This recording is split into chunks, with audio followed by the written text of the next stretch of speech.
fiadanana indray ho antsika rehetra. Ny tantarantsika anio dia mitondra lohateny hoe faminaniana diso.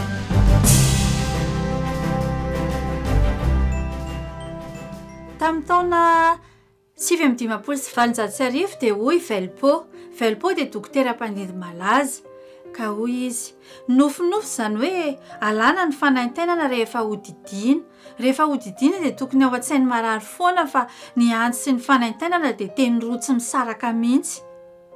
Tamin'ny taona 1970 taorian'ny fampisehoana nataon'ny Edison Jean Bouillot momba ny graphophones mpikambana ao amin'ny akademian'ny siansa dia nanambara izy fa tena tsy ho tanteraka mihitsy izany hoe afaka soloina vy ny taova ahafahana mamoaka feo.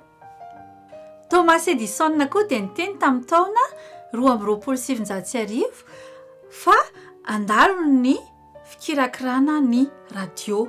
Tamin'ny taona 1970 Ferdinand Foch izay lasa maréchal dia niteny hoe ny fiaramanidina dia kilalao tena mahaliana fa tsy misy tombony ho an'ny tafika. Tao amin'ny lahatsoratra nosoratan'ny The Scientific American tamin'ny taona 1970 dia nahitana hoe ny lakan-dranon'ny Panama dia zavatra efa ho an'ny lasa ary tsy ho ela dia ho faofahan'ny natiora ny fisiny. Ary tamin'ny taona 1970 dia nolazaina fa tonga amin'ny faratampony fivoaran'ny fiarakodia. I Ernest Mach, ilay mpampianatra malaza tao amin'ny Université an'i Vienne dia nanoratra tamin'ny taona 1970 tsy afaka manaiky intsony ny fotom-pampianarana manodidina zavaboary sy ny fisian'ny atome ary ireo fotom-pinoana ny tenako.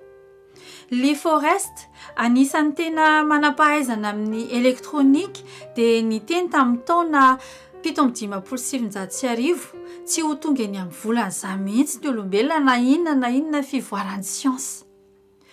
Ny olona rehetra dia mety ho diso isika fa tsy ny tenin'Andriamanitra mihitsy. Ny tenin'Andriamanitra dia nanambara zavatra izay nitranga avokoa araka ny nambaran'ny faminaniana ao amin'ny Baiboly. I apôstôly Petera dia manamafy an'izany ao amin'ny Petera 2:1-7. Ary mafiorina kokoa ho antsika ny tenin'ireo mpaminanin'Andriamanitra ka tsara raha ifantohanareo izany.